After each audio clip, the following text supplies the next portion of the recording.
David Chen, ang lalaking walang katulad. Kabanata 1361. Bagamat mas mataas ang lakas ni David kaysa kay Humaz, sa bagay na ito, si David ay parang estudyante sa elementarya na kakaunti ang alam. Dahil narito ako, may natural na paraan para buksan ang malaking bato, ngunit ngayon ay kulang sa kanyang kanang kamay.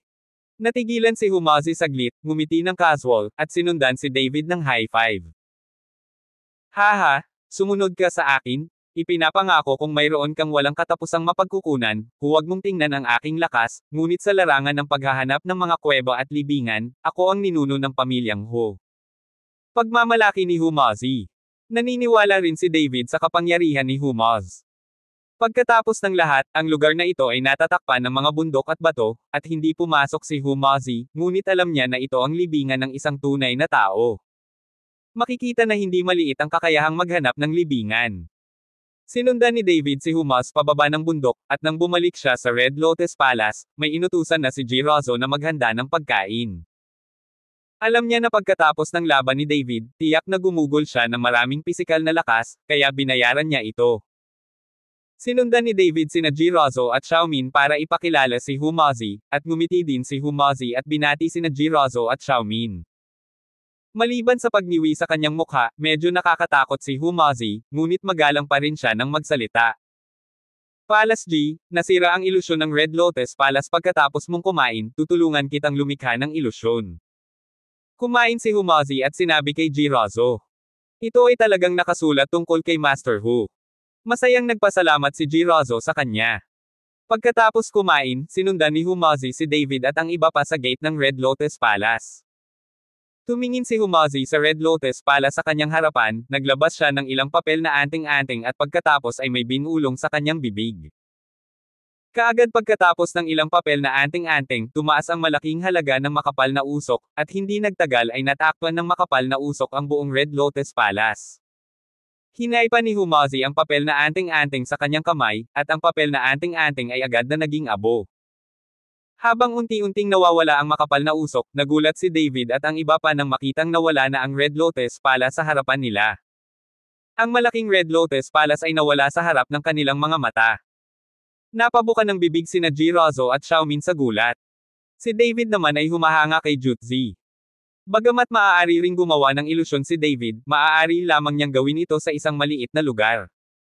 Sa pag-iisip ng napakalaking ilusyon, walang ganoong kapangyarihan si David. Ang ganitong malaking sukat na ilusyon ay nangangailangan ng sobrang lakas ng mental na kapangyarihan. Ha! Master Hu, paano kung papasok tayo? Gulat na tanong ni Jirazo kay Humaz. Madali lang gawin. Nang matapos magsalita si Humazi, itinaas niya ang kanyang kamay at bahagyang pinisil ito sa hangin. Matapos ang paghampas ng 3 sunod-sunod na beses, lumitaw ang Red Lotus Palace sa harap ng maraming tao. Ang magic formation na ito ay mas malakas kaysa sa Red Lotus Palace sa simula. Kabanata 1362. Master Hu, maraming salamat. Hindi lang niligtas mo si David, kundi napakalaki rin ang naitulong mo sa amin sa Red Lotus Palace. Mangyaring tanggapin ang pana ng batang babae. Sabi ni Jirazo at luluhod na sana kay Humaz. Palace G, ito ay ganap na imposible, gagawin ko lamang ito sa pamamagitan ng kamay. Mabilis na pinigilan ni Humazi si Jirazo. Miss G, hindi mo na kailangang ibigay itong malaking regalo. Talagang tinulungan niya kami. Kapag hinati namin ng pantay ang baby, bibigyan ko pa siya ng isang achievement. Sabi ni David kay Jirazo. Split baby. Anong baby? Natigilan si Jirazo. Nagkatinginan sina David at Humazi at nagtawanan. Palace G, hayaan mo akong pasalamatan si David. Sinundan ni Humazi si David sa Red Lotus Palace, tumatawa. Si Jirazo ay tumingin sa kanilang dalawa nang may pagdududa, hindi alam kung ano ang kanilang pinag-uusapan. David, anak, dapat may sakuna sa hinaharap. Tumingin si Humazi kay David at sinabi habang naglalakad siya. Isang major disaster. Anong disaster? Hindi mo talaga mahuhulaan kung bihira. Namangha si David. Hahaha, you are destined to be trapped in love in the future. Ayaw mong magtiis sa kahit na sinong babae, pero invisibly mong pinapalungkot ang mga babae para sa'yo. Masyadong masagana ang peach blossom ng anak mo, pero malambing ang mga babaeng gusto mo. Kailangan mong magpasya para sa iyong sarili kung ano ang gusto mong gawin sa hinaharap. Natatakot akong pagsubok ito para sa iyo. Kailangang talikuran ng mga magsasaka ng kawalang kamatayan ang kanilang mga damdamin at pagnanais na maging immortal, at ikaw. Hahaha. Tumawa si Jute at mabilis na naglakad. Hindi ko na sinabi ulit, gusto kong maging immortal. Pagtingin sa likod ni Jute, bumulong si David sa sarili. Sumunod na araw. Nang ipaliwanag ito ni David kay Jirazo, sinundan niya si Humal sa kuweba. Sa oras na iyon, marami ng graba sa kuweba, na lahat ay inalog ni David pagkatapos ng labanan ni Zhou Tianyin. Paano natin bubuksan ang batong ito? Nag-aalalang tanong ni David kay Humaz. Huwag magmadali, maupo ka at magpahinga sandali. Nakahanap si Humazi ng isang patag na bato at naupo. Ito ay naguguluhan kay David. Dahil hindi naman siya nagmamadali, bakit hindi siya nagpahinga sa labas, ngunit sa kuweba siya nagpahinga. Nakahanap din si David ng bato at umupo, saka nagsindi ng sigarilyo. Ibinigay ko ang isa sa mga linsid, ngunit hindi niya gusto ang mga ito, at kumuha ng tuyong tobacco bag mula sa kanyang baywang at nagsimulang manigarilyo. Isang malinaw na batis ang patuloy na umaagos palabas ng kuweba, na sinasaksak ang mga bumabagsak na bato. Makalipas ang mga 10 minuto, kinatok ni Humazi ang tuyong supot ng tabako at pagkatapos ay itinago ito. Oras na para magtrabaho. Pagkasabi niyan, kumuha si Humazi ng isang stack ng papel na anting-anting at pagkatapos ay gumuhit ng isang bagay dito, at hindi nagtagal ay napuno ang butas ng papel na anting-anting. Nang may natitira pang papel na anting-anting, tumingin si Humazi kay David. Pahiram ng iyong dugo para magamit ito. Sabi ni Jute. Sa dugo ko. Mukhang natarante si David, pero kinagat niya ang daliri niya at lumabas ang dugo. Iginuhit ni Jute ang isang figure sa papel na anting-anting na may dugo ni David at pagkatapos ay inilagay ang huling papel na anting-anting sa ibabaw ng malaking bato. Dumadagindong. Nang magkadugtong ang talisman, nagsimulang manginig ang buong kuweba. Kaagad pagkatapos, ang lahat ng mga papel ng Ron ay nagpadala ng isang sinag ng liwanag na nagniningning sa malaking bato. At ang runic na papel sa malaking bato ay umaagos na pula ng dugo, at ang mga graphics nito ay agad na naka-embed sa malaking bato. Nagsimulang lumiwanag ang buong malaking bato, at ang liwanag ay napakasilaw. Ipikit mo ang iyong mga mata, hahayaan kitang buksan, buksan. Nagmamadaling sabi ni Humazi kay David. Hindi nagatubili si David at nagmamadaling pumikit. Hindi nagtagal, lumakas ang marahas na pagyanig, at naramdaman na lamang ni David na mabilis na bumagsak ang kanyang katawan. Kabanata 1363. Sumasakit ang mukha ko sa ihip ng hangin. Gustong imulat ni David ang kanyang mga mata ng may pagtataka, ngunit hinawakan ni Humazi ang kanyang palso, huwag mong imulat ang iyong mga mata. Matapos marinig ang tawag ni Jute, pinigilan ni David ang kanyang curiosity. Hindi ko alam kung gaano katagal, naramdaman ni David na bumagsak ang kanyang mga paa sa lupa at nawala ang hangin sa kanyang tenga. Maaari mong buksan ang iyong mga mata. Sabi ni Jute. Dahan daw ang iminulat ni David ang kanyang mga mata. Pagdilat niya ay agad siyang natigilan. Nakita ko ang isang malaking pagbabago sa tanawin sa harap ko, mga bundok at ilog, mga berdeng puno, na parang sa ibang lugar. Ito. Anong lugar ito? Puno ng pagtataka si David, hindi siya makapaniwalang isang mausoleum ang nakita niya sa harapan niya.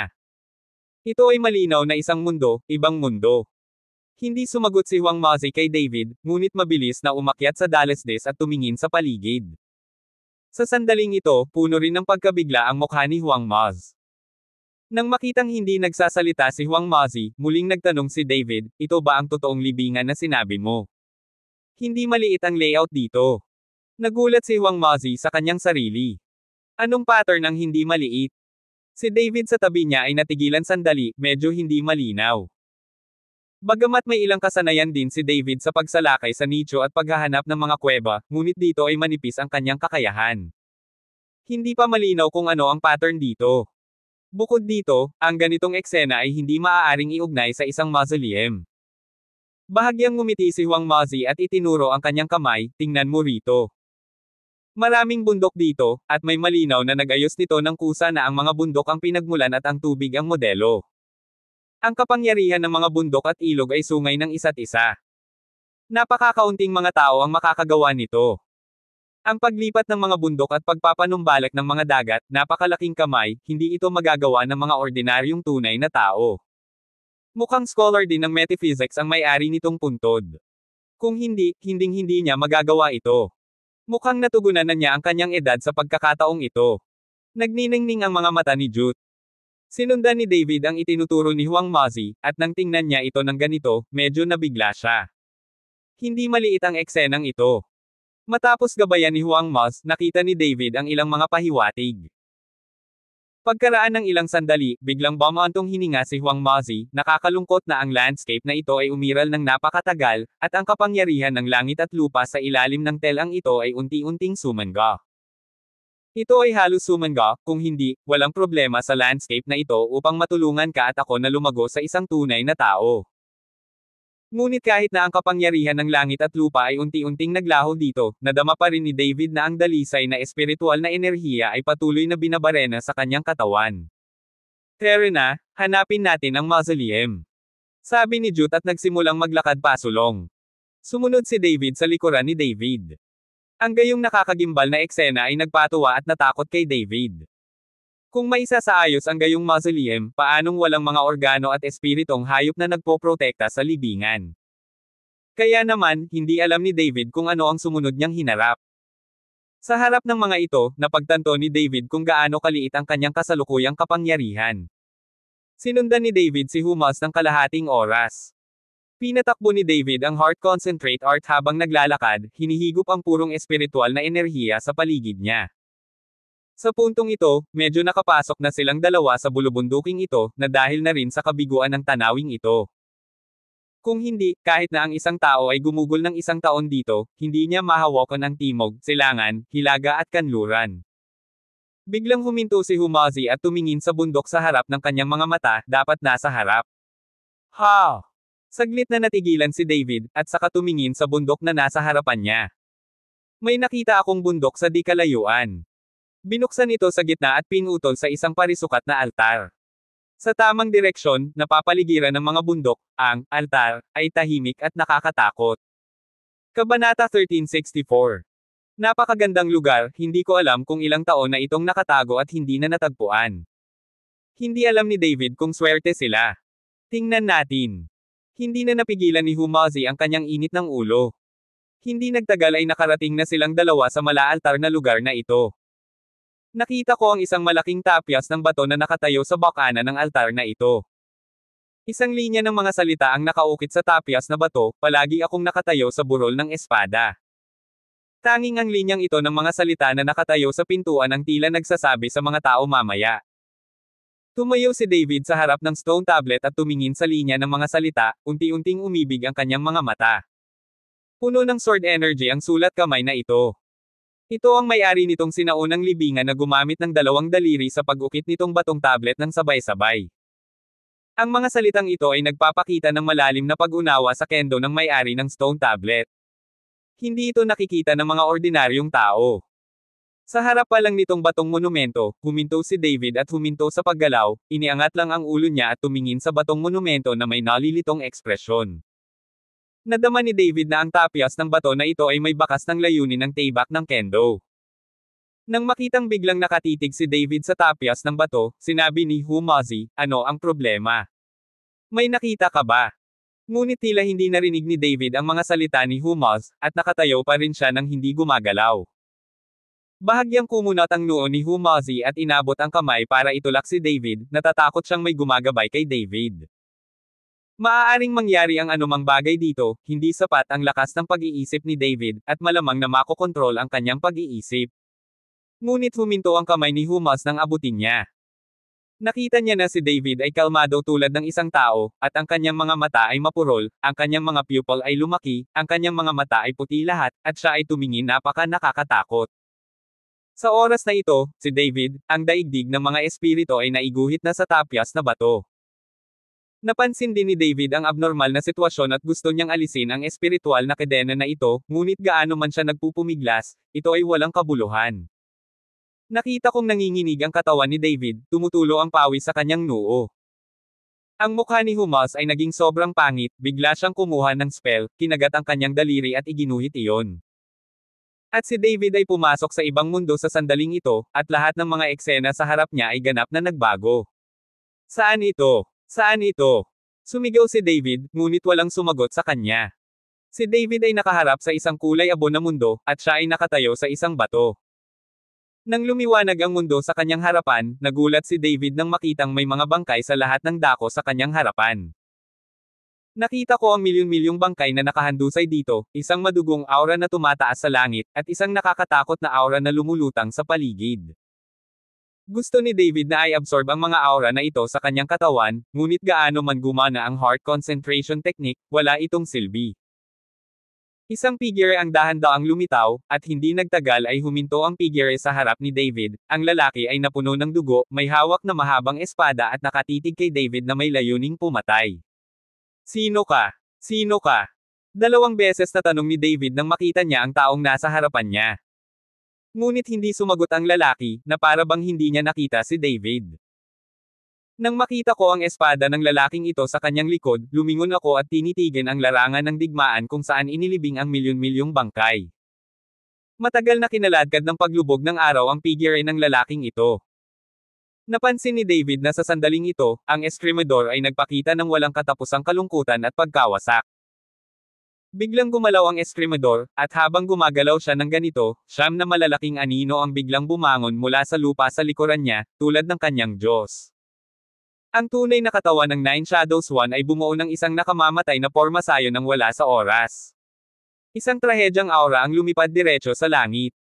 Mabagal na kumilos ang Escrimador, sumasayaw ng espada sa kamay. Ang 9 na anino sa likod niya ay gumalaw kasama niya. Ang mga espada sa kamay ng lahat ay puno ng kaakit-akit na mga sipi. Nanlaki ang mga pupils ni David at nakatitig siya sa kawalan. Kabanata 1365. Nine Shadow Swordsmanship. Ito ang Nine Shadow Swordsmanship, tama ba? Napatingin si David sa eksenang nasa harapan niya at napasigaw siya sa kawalan ng pag-asa. Gayunpaman, ang Nine Shadow Swordsmanship na natutunan ni David mula kay Ichiro Watanabe na ipinakita ng Escrimador na ito ay hindi pareho, at mayroon lamang 1 o 2 pagkakatulad. Ang 9 na anino ng Escrimador na ginawa ng Escrimador na ito ay malinaw na mas makapangyarihan. Nais ni David na magmadaling bumaba mula sa malaking bato at kausapin ang Escrimador. Ngunit hindi gumagalaw ang katawan ni David, ang eksenang nasa harapan niya lang ang agad na nabasag, at pagkatapos ay nanginig ang katawan. Napakaraming dugo ang bumulwak, at direktang umalis si David sa daigdig ng mga espiritu. David, okay ka lang. Mapatla ang mukha ni Humos, at may nakakabit sa noo ni David. Paano ito nangyayari? Kumunat ang noo ni David, tila panaginip ito ngayon at parang totoo. Masyadong mahina ang lakas ng iyong pag-iisip, dapat ay naligaw ka na dito at muntik nang mahulog dito. Kung hindi kita hinayla palabas, tinatayang habang buhay kang nakulong doon.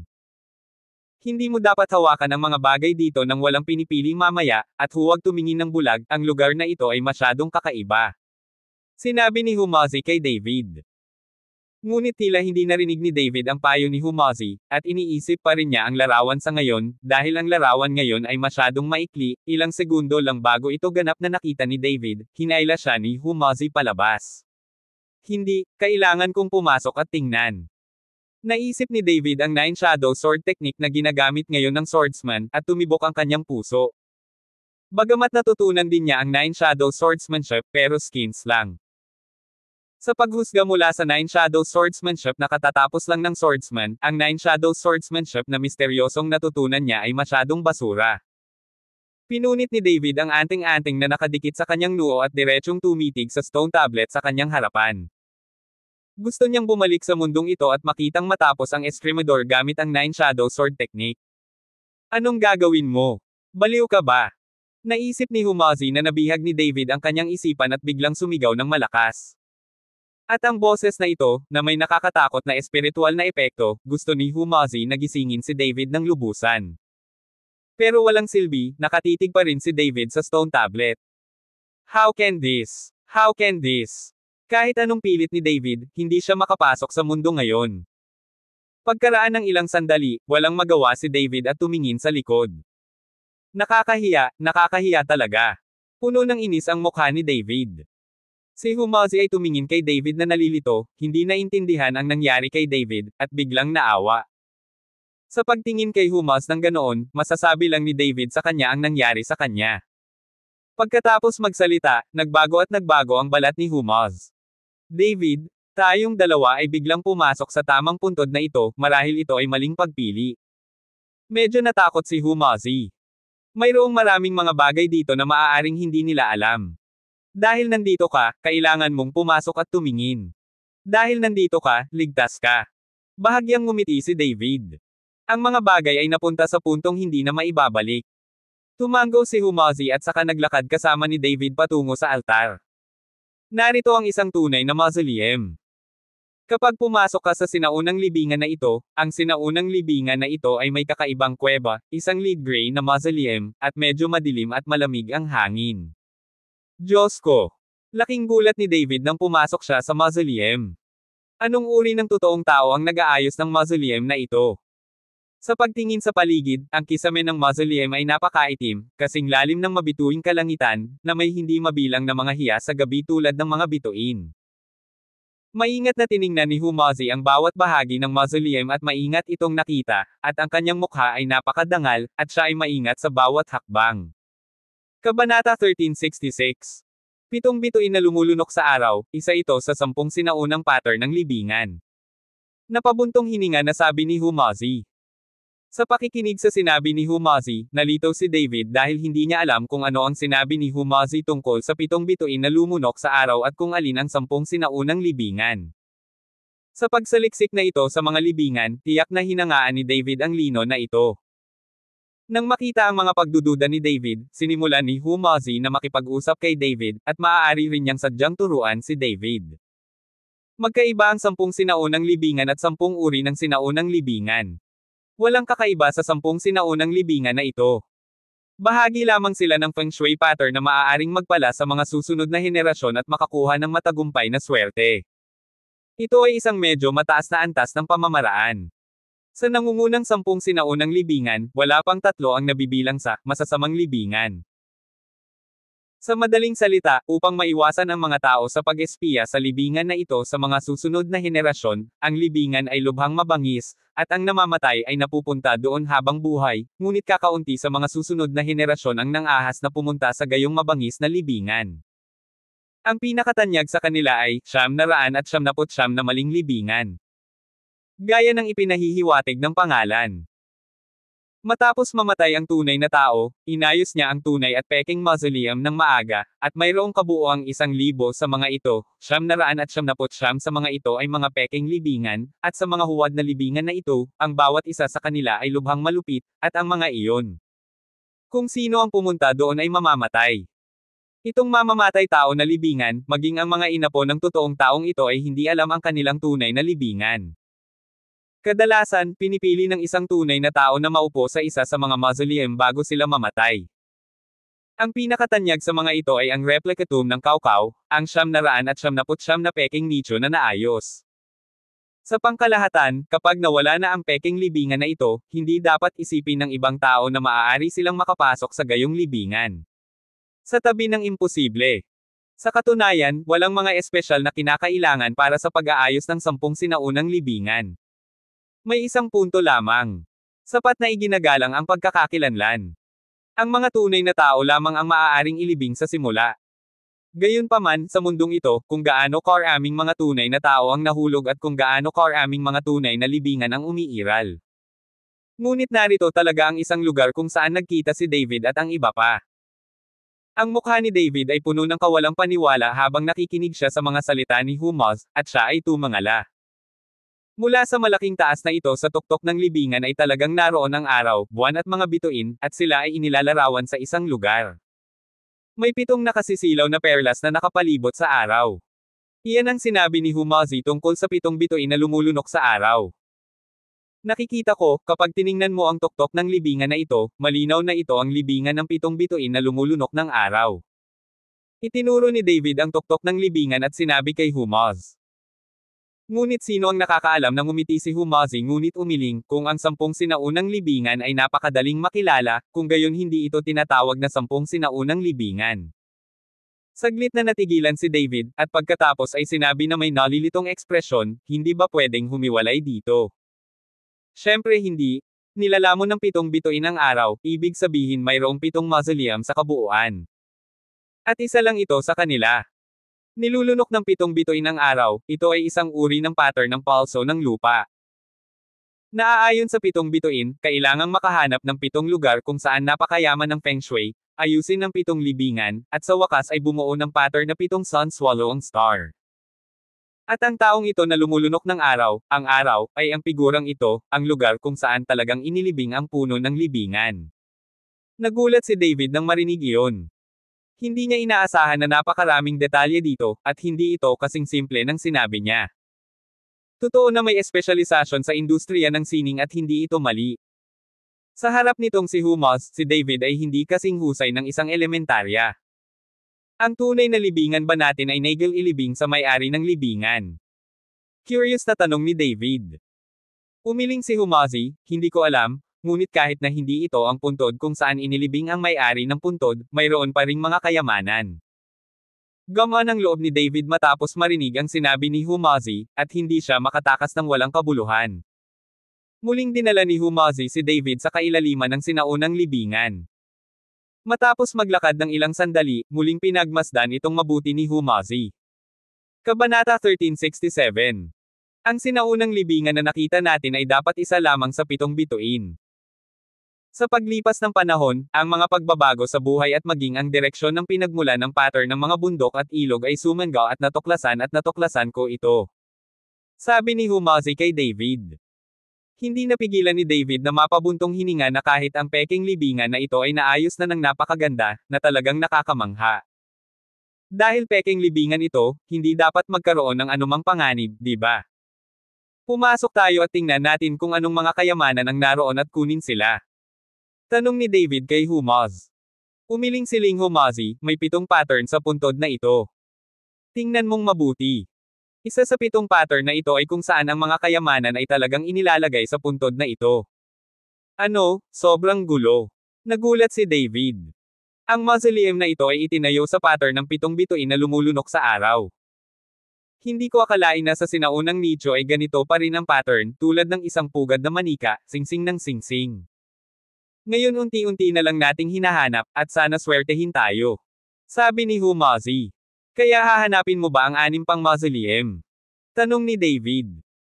Huminto si Humosi at pagkatapos ay nagsabi, tungkol sa 6 na iba pang mausoleum, hanggat ang pattern ng pinagmulan ng tanawin na ito ay hindi nawawala, kahit ako, ito ay mahirap hanapin maliban kung ito ay isang master na mas makapangyarihan kaysa sa akin. Tumigil sa pagsasalita si David. Wala pa siyang nakilalang master na mas makapangyarihan kaysa sa Humos na ito. Sa larangan ng paghuhukay ng mga hukay at libingan, maging ang pinakatanyag na hubay ng Kyoto ay hindi mas mababa sa Humosi. Sinundan ni David si Humos at nagpatuloy sa paglalakad sa loob. Napakalaki ng loob ng sinaunang libingan na ito, na may kuweba sa loob. Ito ay simpleng butas sa isang butas, tulad ng isa pang maliit na mundo. Matapos maglakad ng mahigit 10 minuto, sinundan ni David si Humos sa isang kapirasong tubig. Ang tubig dito ay kayumangging itim, at walang tanawin sa tubig. May maliit pang ang isla sa gitna ng tubig.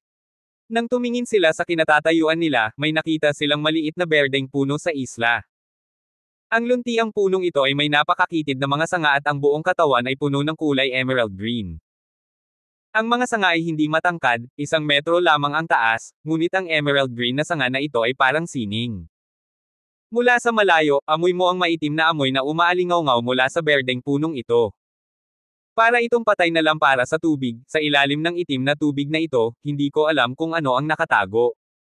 Berde Yezi. Pagkakita ko pa lang sa maliit na islang ito, tila napapaligiran ito ng isang misteryosong puwersa. Ang mga berdeng puno ay nakatago sa mababaw, at ang mga buto ng lingga ay may gulat na ekspresyon sa kanilang mga mukha. Ito ay isang mataas na antas ng espiritual na damo na tinatawag na Chingay. Shi. Makikita na ito ay itinanim dito ng may-ari nitong sinaunang libingan, at mayroon pang mababaw na espiritual na lupa sa ilalim ng ugat ng punong ito. Ang spiritweed na ito ay hindi mabubuhay sa ordinaryong lupa. Ang espiritual na lupang ito ay maputlang sayan at butil-butil, tulad ng pinakadalisay na buhangin ng sayan. Ang maliit na piraso ng espiritual na lupa ay talagang nagkakahalaga ng isang kapalaran. Kahit na ang isang butil ng espiritual na lupa ay mas mahalaga kaysa sa isang butil ng ginto. Ngunit sa kasamaang palad ay hindi marami ang nakakita ng ganitong uri ng bagay ngayon. Mabuti. Hingal na hingal si David. Nang makita ni David ang bagay na ito sa unang pagkakataon, alam niyang ito ay isang sanggol. Daan-daang metro ang layo, naramdaman ni David ang aura na nagmumula sa Yezi Green, isang aura na lumalampas sa lahat ng uri ng kamunduhan at walang bakas ng mga dumi. Para kay David, isa lamang itong hindi mabibaylang kayamanan. Pumunta ako para kunin. Tumalon si David at saka dumiretso sa Berdeng Yates. Huwag kang makulit, mag-ingat ka. Alam ni Humazi na dapat mayroong mga nakatagong mekanismo ng armas o proteksyon mula sa mga hayop sa paligid ng mahalagang espiritong damong ito. Malalagay sa panganib si David kung siya ay nagmamadali sa pagkabalisa. Kabanata 1368. Pero hindi na nakapag-alala si David, tumalon ang kanyang katawan, at pagkatapos ng mahinang pagtap sa tubig, muling bumitaw ang kanyang katawan. Ngunit sa pagtapak na muli ni David sa tubig at lalakad na sana sa tubig, biglang nagbago ang kanyang mukha. Naramdaman na lang ni David na saglit na pilit umiikot ang hangin sa paligid, na parang mabigat ang katawan ni David, at hindi na nagawang tumalon ang katawan. Higit pa rito, ang mayaman at purong espiritual na enerhiya sa paligid nito ay agad na nawala sa sandaling ito, at napalitan ng nakakatakot na puwersang pumipigil, na parang ipinagbabawal ang buong libingan. Ang katawan ni David ay hindi makaalundag, at hindi siya makatapak sa ibabaw ng tubig, ang kanyang mga paa ay nagsimulang lumubog sa tubig, at ang tubig ay patuloy na kumukulo, na parang kumukulo.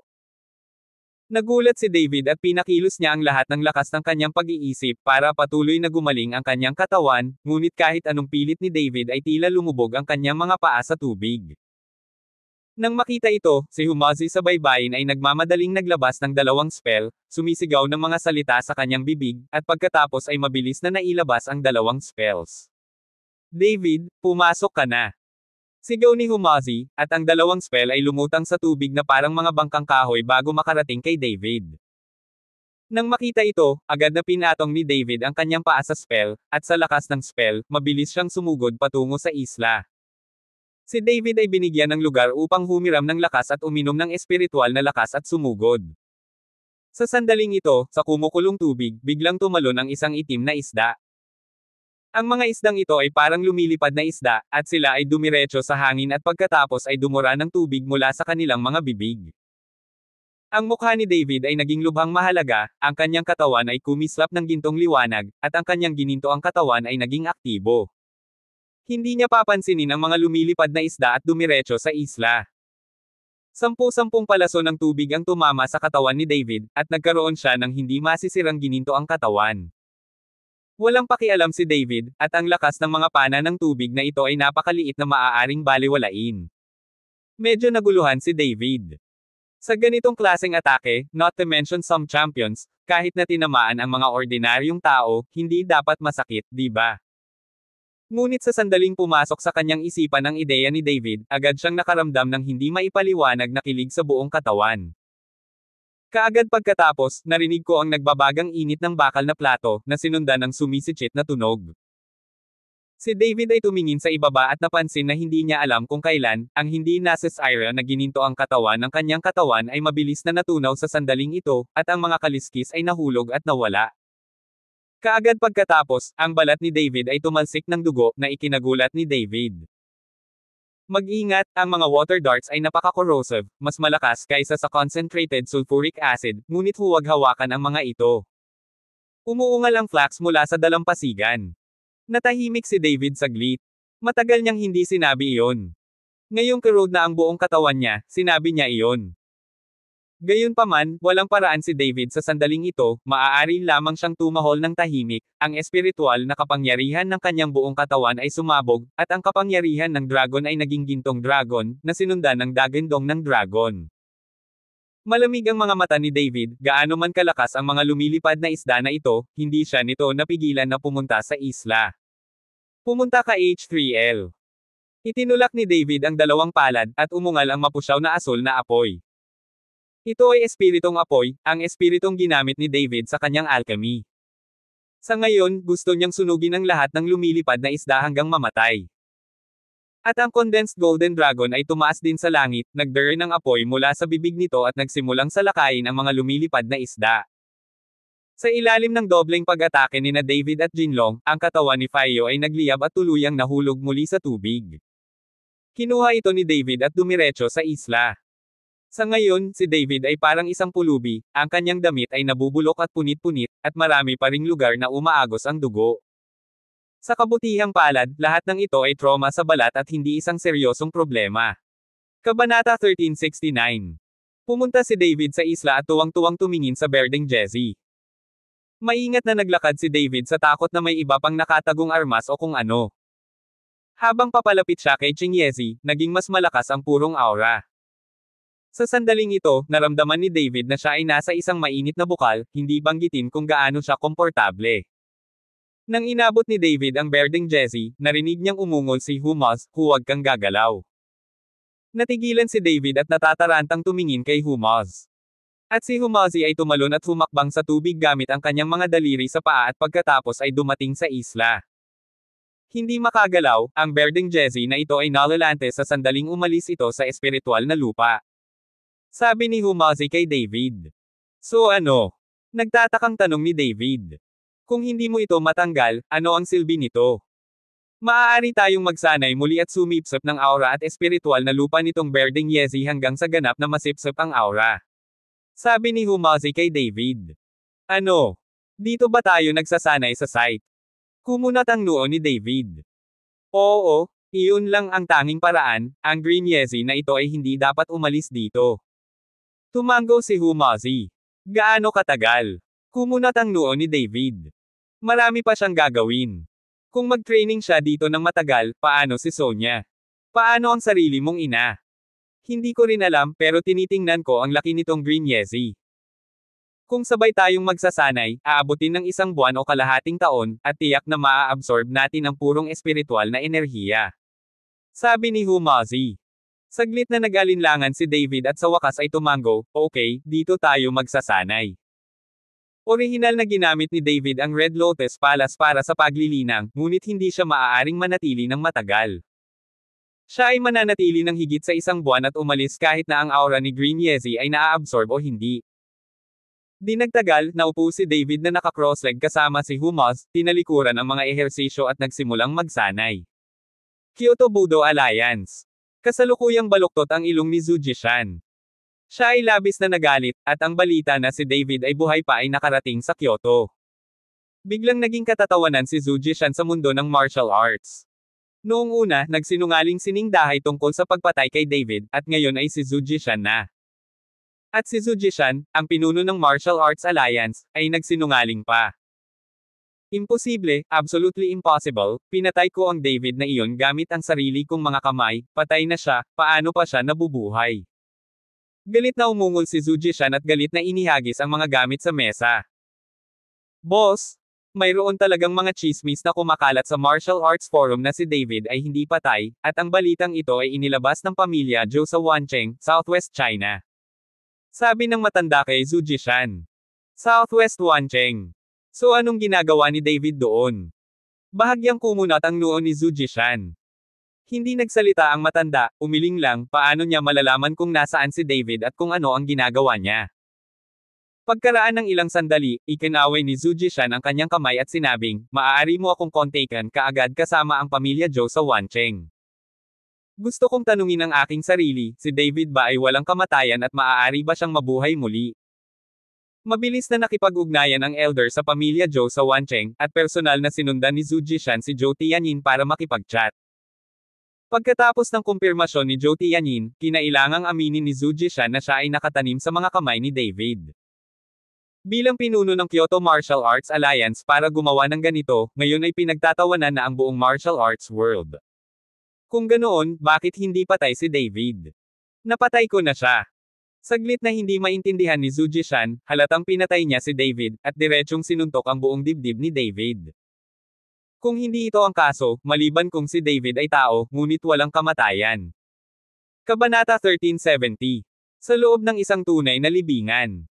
Lumipas ang 3 araw, at walang magawa si Humazi kay David. Natagpuan niya ang kanyang sarili kay David at hindi niya kayang magsaka. Si David ay parang isang makapangyarihang makinang sumisipsip ng tubig, na sumisipsip ng lahat ng espiritual na enerhiya sa kanyang katawan. Tatlong araw na lang, at si Yeziching ay nalanta, at maging ang espiritual na lupa sa lupa ay naging dark brown, na walang bakas ng espiritual na enerhiya. Ang orihinal na akala ni Humazi ay tatagal ng kahit isang buwan, ngunit ngayon ay 3 araw na lamang, ang lahat ng espiritual na enerhiya at espiritual na lupa ni Yezi ay nasisipsip na kay David. Noong panahong iyon, alam din ni Humazi kung bakit may ganoong lakas si David sa murang edad. Masyadong baluktot ang mga ehersisyo ni David. Sa sandaling ito, dahan-dahan ding iminulat ni David ang kanyang mga mata, tumingin sa lantang Jesse, at huminga ng mahabang hininga. Ang berdeng halamang Jesse at espiritual na lupa ay aktwal na nagtaas ng kaharian ni David sa wow ng isang antas, at ngayon si David ay pangalawang wow. Master Hu, gaano katagal na? Nakita ni David na matamang nakatingin sa kanya si Humazi, kaya nagtanong siya. 3 araw. Galit na sabi ni Humazi. 3 araw. Hindi inaasahan ni David na ang espiritual na enerhiya ni Ching Yezi ay mawawala ng ganoon kabilis, hindi ka ba maaaring magtanim ng kahit isang buwan man lang?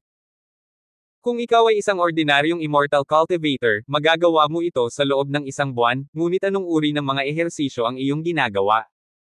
Masyadong baluktot iyon, hindi ba?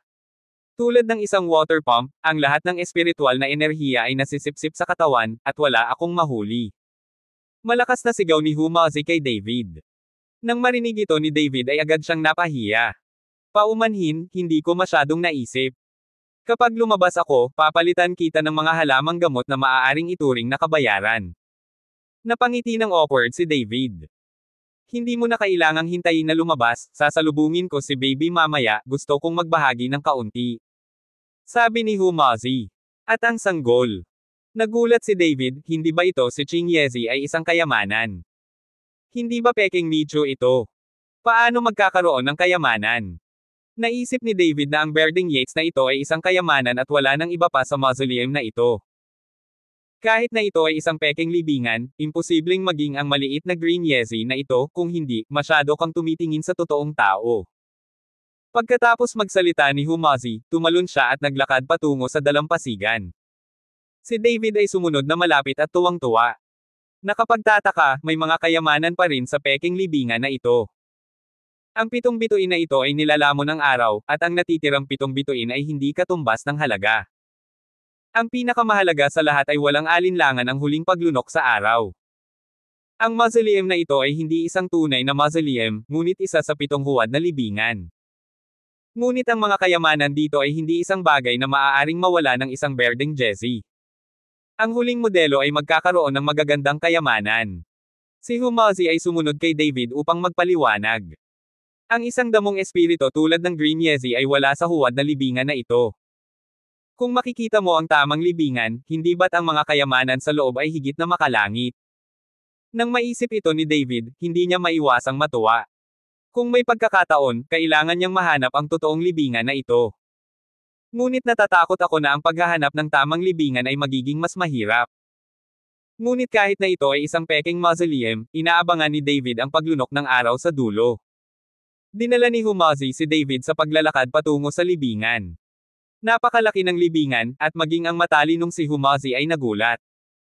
Ninakawan ni Humazi ang hindi mabilang na mga libingan, at hindi pa siya nakakita ng libingang ganito kalaki.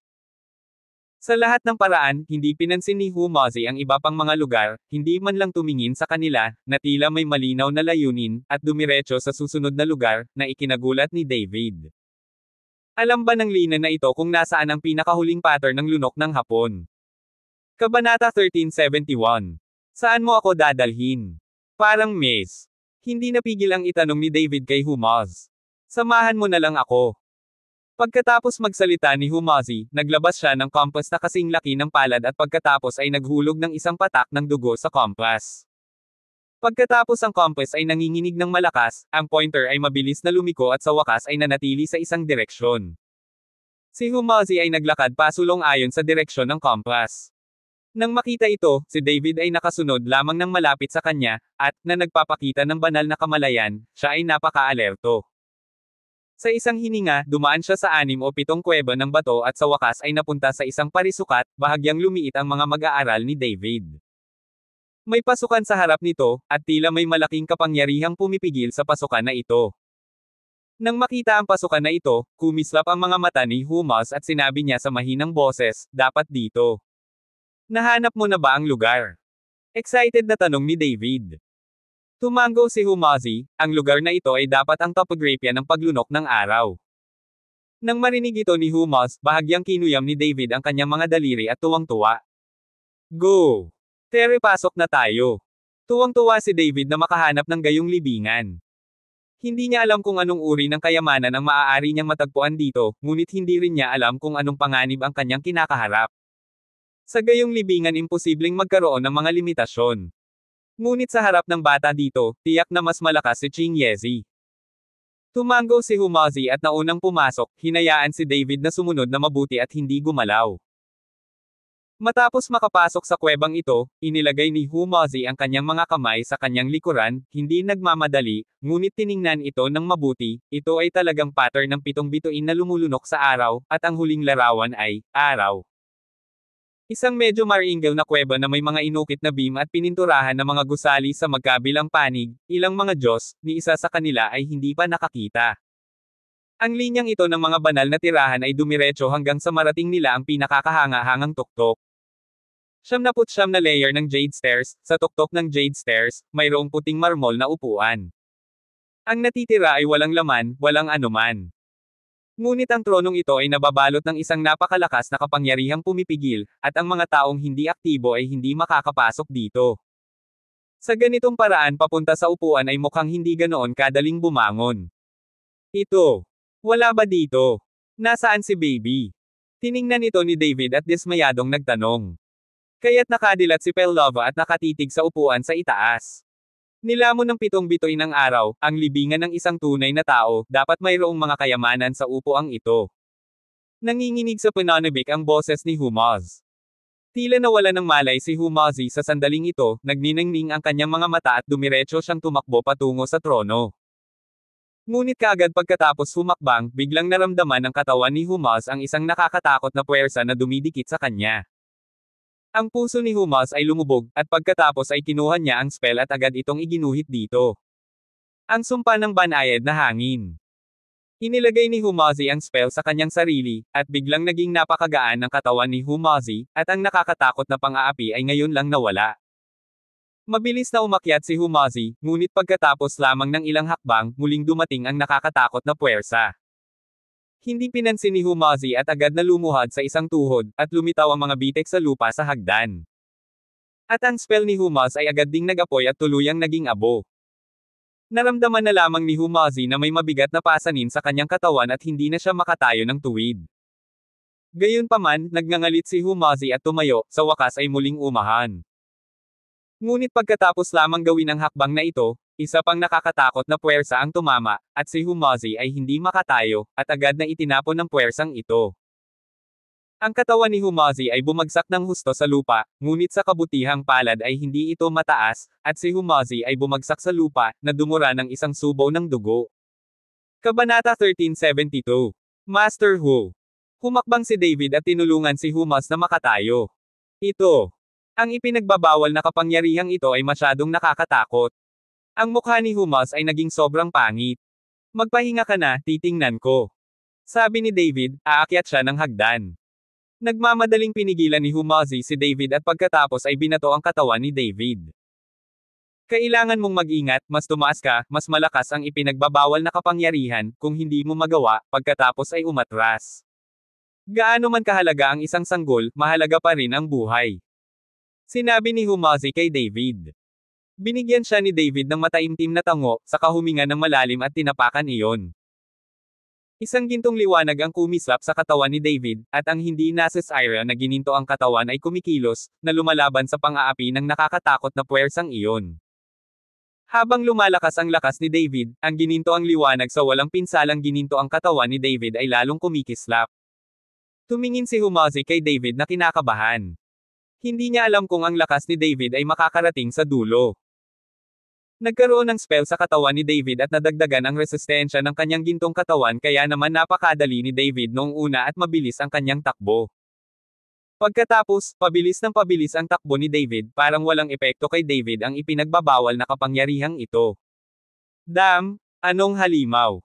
Sa pagtingin sa likod ni David, si Humazi ay napabuntong hininga saglit. Gayunpaman, nang si David ay nasa kalagitnaan na ng hagdan, ang bilis ay agad na bumagal. Bilang karagdagan, ang kanyang mga binti ay nagsimulang manginig, ang malamig na pawis ay bumuhos sa kanyang noo, at napakahirap maglakad. Boom!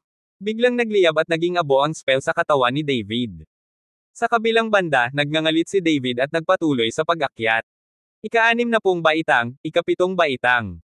Yumuko ang baywang ni David, at bawat hakbang niya ay maaaring mag-iwan ng malalim na bakas sa hagdan. Sa sandaling ito, naramdaman ni David ang pagdiin sa kanya ng bundok, kaya't napabuntong hininga siya. Si David ay hindi tumigil bagaman, siya ay patuloy na humihiling, nagngangalit ang kanyang mga ngipin at hinihingi. 80, 90. Madilim ang gininto ang liwanag ng katawan ni David, at ang hindi nasakta na gininto ang katawan ay nabasag din at naglaho. Nalantad ang matitigas na kalamnan ni David at nasa ilalim ng matinding presyon. May huling 9 na hakbang pa, pero pakiramdam ni David ay madudurog na ang buong katawan niya. Ang mga mata ay puno ng dugo, at lahat sila ay nagsimulang lumabas. Namula rin ang pawis sa balat, at may halong dugo. Sa sandaling ito, si David ay nanginginig ng husto, at bawat hakbang na ginawa niya ay tila nabuwi sa kanya ang kalahati ng kanyang buhay. David, bumaba ka kung hindi mo talaga kaya. Nang makita ito, nagmamadaling tinawag ni Humazi si David. Gayunpaman, nagngangalit pa rin si David at umakyat na parang hindi niya narinig. Nagsimulang umagos ang dugo sa lupa, na nag-iwan ng mahabang mantsa ng dugo sa likod ni David. Ano? Sa huling yugto, naramdaman ni David na kumukulo ang dugo sa buong katawan at saysubog na ang kanyang mga daluyan ng dugo. Inilabas ni David ang lahat ng kanyang espiritual na kapangyarihan sa isang malakas na dagandong. Biglang sumugod si David at dumiretso sa taas. Sa isang iglap, lahat ng pressure ay nawala, at ang mga kalamnan sa katawan ni David ay nagsimulang mabilis na humina dahil sa biglaang pagkawala ng presyon. Ihiga ito na pabuntong hininga si David. Maya-maya, dahan-daang bumangon si David at tumingin sa puting marmol na upuan sa itaas, tanging 2 dragon na parang buhay na nakaukit sa upuan at wala ng iba. At ang upuan na ito ay isinama pa sa hagdan at hindi madadala. David, may kayamanan ba? Nang makitang nakatayo si David, nagmamadaling tinanong ni Humazi si David ng malakas. Umiling si David, wala lang, itong upuan lang. Hindi, ito na yata ang huling tarangkahan ng buhay, dapat may mga kayamanan doon. Si Humazi ay sumimangot at bumaon sa pagmumuni-muni. At marahang hinaplos ni David ang puting marmol na upuan at saka curious na umupo. Boom! Pagkaupo ni David, biglang bumaba mula sa langit ang isang nakakatakot na streamer at agad na tinaklan si David. Kabanata 1373. Hindi nagtagal, nanginginig ang katawan ni David, tumutulo ang pawis sa katawan, nakapikit ang mga mata, pulang-pula ang mukha, at walang tigil na nanginginig ang katawan. At ang sumunod na Humazi ay tumingin kay David ng ganito at labis na nababagabag sa kanyang puso. Ngayon si David ay nakabalot sa laso, parang hari, ang mga tao ay gustong sumamba kapag nakita nila ito. Hindi nagtagal, huminto sa paggalaw ang katawan ni David, at ang buong tao ay nasa ulap. Unti-unting lumitaw ang isang pamilyar na imahe. Napansin ni David na isang espadang-espada ang muling lumitaw sa kanyang harapan, at isang makapal na dagwang aura ay hindi lamang sumugod kay David. Natuwa si David. Tiningnan lang niya ito saglit, at hinaila siya ni Humazi palabas. Ngayon ay malinaw na itong nakikita ni David. Nakita kong dahan-daang binunot ng eskrimador ang kanyang espada, at pagkatapos ay lumitaw ang 9 na figure. Nagulat si David sa sumunod na eksena. Ngunit upang makita ang eskrimador na ito na inihahampas ang kanyang espada at nakikipaglaban sa kanyang 9 na anino. At ang labanan ay napaka-tragic at hindi niya hinawakan ang kanyang mga kamay. Napatitig si David sa eksenang nasa harapan niya, hindi naiintindihan ang nangyayari. Di nagtagal, namatay ang lahat ng 9 na karakter sa ilalim ng eskrimador. Sa pagkakataong ito ay ganap na natulala si David. Hindi niya maintindihan kung bakit ginawa ito ng eskrimador. Habang nalilito si David, dahan-daang lumingon ang eskrimador. Isang pares ng walang ekspresyong mga mata ang nakatitig kay David. Lumingon si David sa kaliwa't kanan at nakitang wala na sa tabi niya, at nakita ng espada na siya iyon. Nakikita mo ba ako? Nagtatakang tanong ni David sa eskrimador. Gayunpaman, hindi nagsalita ang eskrimador, at nagbago ang katawan ni David sa sandaling ito. Hindi ginamit ni David ang Dragon Slaying Sword, ngunit ang Dragon Slaying Sword ay lumipad palabas sa kanyang katawan sa sandaling ito. Ang dragon na pumapatay na espada ay nagninanga sa apoy, nakabitin ang kalahati sa hangin, at isang ugong ang narinig mula sa katawan ng espada. Inihagis ng Escrimador ang espada sa kanyang kamay, at ang dalawang espada ay nagkaharap sa hangin. Hindi nagtagal, nagsimulang magsanib ang dalawang espada at sa wakas ay naging isang espada. Ang apoy ng Dragon Slaying Sword ay nawala, napalitan lamang ng isang kumikislap na kulay abong liwanag. Kaagad pagkatapos pagdugtungin ang dalawang espada, biglang nawala ang figure ng Escrimador. Parang wala lang dito. Ang Dragon Slaying Sword ay bumalik kay David, na humawak sa Dragon Slaying Sword. Tulad ng paghawak ni David sa Dragon Slaying Sword gamit ang isang kamay, hindi mabilang na impormasyon tungkol sa swordsmanship ang nagsimulang dumaloy patungo kay David, direkta sa utak ni David. Ano? Biglang bumagsak si David mula sa kanyang kinauupuan, napahawak ng mahigpit sa kanyang ulo sa kanyang mga kamay at nakaramdam ng sobrang sakit, na para bang mababali ang kanyang buong ulo. Nang makita ito, nagmamadaling tumakbo si Humazi patungo sa hagdan. Ngunit sa pag-akyat niya sa hagdan, bigla niyang napansin na nawala ang ipinagbabawal na kapangyarihan. Mabilis na tumakbo si Humazi sa tuktok ng hagdan. Sa sandaling ito, si David ay mapatla at pawis na pawis. Nang tila puno na ang lahat ng impormasyon, unti-unting kumalma si David. David, ano bang nangyayari sa'yo? Nagmamadaling hinailan ni Humazi si David. Si David ay itinaas, ngunit sa sandaling ito ay mayroon pa rin siyang namumukod na ulo, ngunit hindi ito ganoon kalala. Ayos lang ako. Umiling si David, at ang banal na kamalayan ay tumagos sa nakamamatay na espada ng dragon. Noon lamang natuklasan ni David na ang nakamamatay na espada ng dragon ay may espiritu ng espada. Bagamat hindi pa nabubuo ang espiritu ng espada, unti-unti itong nililinang, at ang Dragon Slaying Sword ay malapit ng maging isang espiritual na kasangkapan. Kahit na ang kasalukuyang Dragon Slaying Sword ay matagal nang isinama sa Human Sword ni David at maaaring makipag-usap sa isa't isa, ang Dragon Slaying Sword ay walang kamalayan sa sarili pagkatapos ng lahat. Ngayon na ang Dragon Slaying Sword ay may Sword Spirit, habang ang Sword Spirit ay tumataas, itong Dragon Slaying Sword ay may independenteng kamalayan. Ibig sabihin, laging may katulong si David sa tabi niya. Kabanata 1374. Ito ang nagpa-excite kay David. Nang makitang maayos si David, tumingin si Humazi sa paligid at napansin na ang puting marmol na upuan ay nag-iisa, at wala nang iba pa. Kakaiba talaga, may kakaiba ba dito sa puting marmol na upuan? Gaya ng sinabi ni Humazi, tuwid din siyang umupo. Huwag kang uupo. Sigaw ni David, sinusubukang pigilan si Humaz. Sa huli, ang karanasan ay hindi eksaktong nagpahirap kay David hanggang sa mamatay.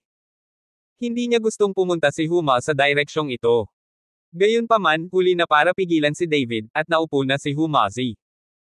Nakaupo sa puting marmol na upuan, umindayog pa kaliwa at kanan si Humazi ng ilang beses at napansin na walang kakaiba dito. At si Humaz ay walang magandang streamer. Nang makitang maayos si Humazi, nakahinga ng maluwag si David. Parang isang beses lang ma-activate ang white marble seat. Tandaan ang URL. David, nakaupo ka lang dito, anong nangyari? Tanong ni Humazi kay David. Ayaw itago ni David si Humaz, kaya sinabi niya kay Humaz ang kanyang nakita. Saglit nitong ikinagulat si Humaz. Tinitingnan ko ang iyong espada. Si Humazi ay hindi pa nakarinig ng ganoong bagay. Ibinigay ni David kay Humazi ang Dragon Slaying Sword sa kanyang kamay, at napatay ni Humazi ang Dragon Sword, ngunit ang Dragon Slaying Sword ay patuloy na umuugong, at inihagis ito ni Humazi mula sa kanyang kamay sa isang iglap. Damn, paano magiging mainit ang espadang ito? Masyadong mainit. Natigilan si Humazi. Saglit na natigilan si David, dinampot ang Dragon Slaying Sword, at walang nakitang kakaiba sa Dragon Slaying Sword. Hindi ba mainit? Ibinigay muli ni David ang Dragon Slaying Sword kay Humaz. Ngunit sa pagkakataong ito ay hindi nang ahas si Humazi na kunin ito at ikanaway ang kanyang kamay, kalimutan mo na ito, mukhang maswerte ka, sa pagkakataong ito ay wala akong nakuha. Medyo nadismaya si Humazi. Habang si Chingyezi ay naglilinang, si David ay sumisipsip ng espiritual na enerhiya. Ngayon ay nakatanggap na si David ng isang grupo ng pamana ng mga swordsman at maging ang espiritu ng espada. Walang nakuha si Humazi at ngayon lang nasugatan. Malaking kawalan ang biyaheng ito.